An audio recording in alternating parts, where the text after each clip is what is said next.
మీ మందిరంలో ప్రభువా ఎంతో నాయన సంతోషం కలదు ప్రభువా. ఒక్కసారి ప్రభువా ప్రతి ఒక్క హృదయాన్ని కదిలించు ప్రభువా.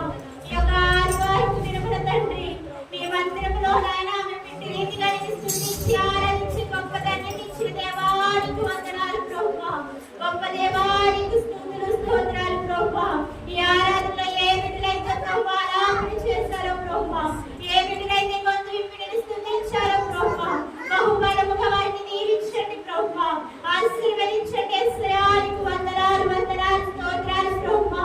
అయా ఎన్నో దినముల నుంచి వేచి చూస్తున్నాం ప్రభువా. నీ యొక్క ఆశీర్వాదం మా పైన కుమ్మరించండి ప్రభువా. అయా నీకు లెక్కలేనటువంటి స్తుతులయ్యా. దేవాది దేవా నాయన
వందనాలు వందనాలు యేసయ్యా, నీకు వేలాది వందనాలయ్యా, నీకు వేలాది స్తోత్రము తండ్రి, నీకు వేలాది స్తుతులు ప్రభా. ఒక్కసారి ప్రభా మా తండ్రి నాకు దయచిన ప్రభా, నీకు వందనాలు ప్రభా.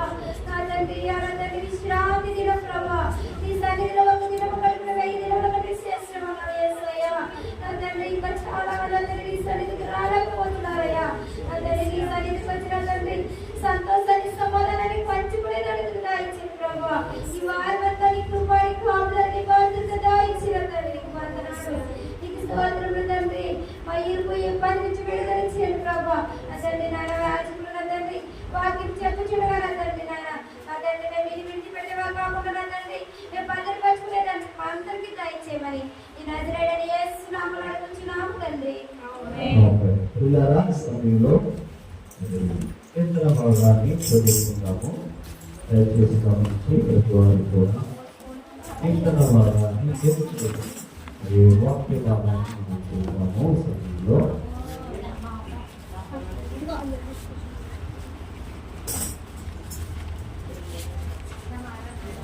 నూట 19వ కీర్తనలో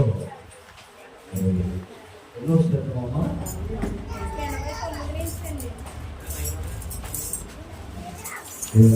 సమయంలో 79వ శరణము నుండి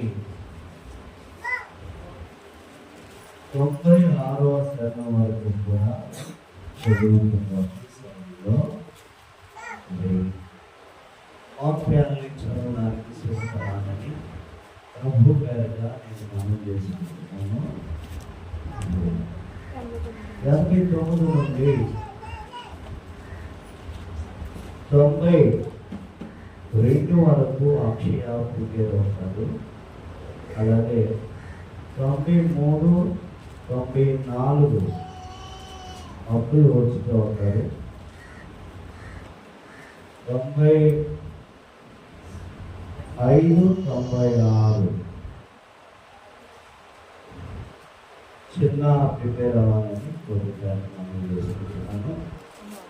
దయచేసి 92 వరకు ఒకరు, 93 నుండి 4 వరకు ఒకరు, 95 నుండి 96 వరకు ఒకరు.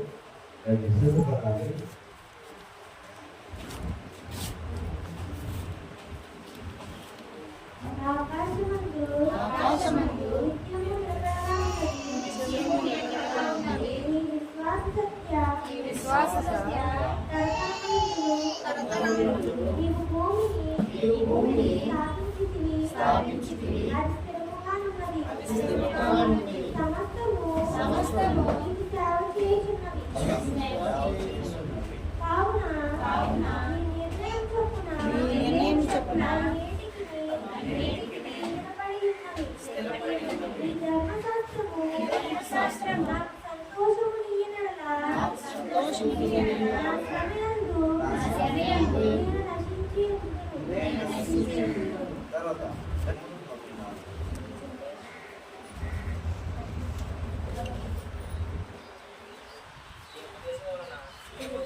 వాటిని మరువను, ఉద్దేశములను నేను వెతుకుచున్నాను.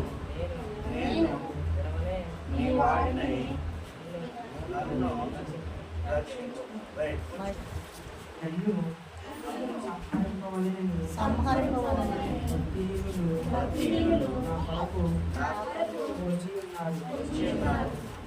అయితే నేను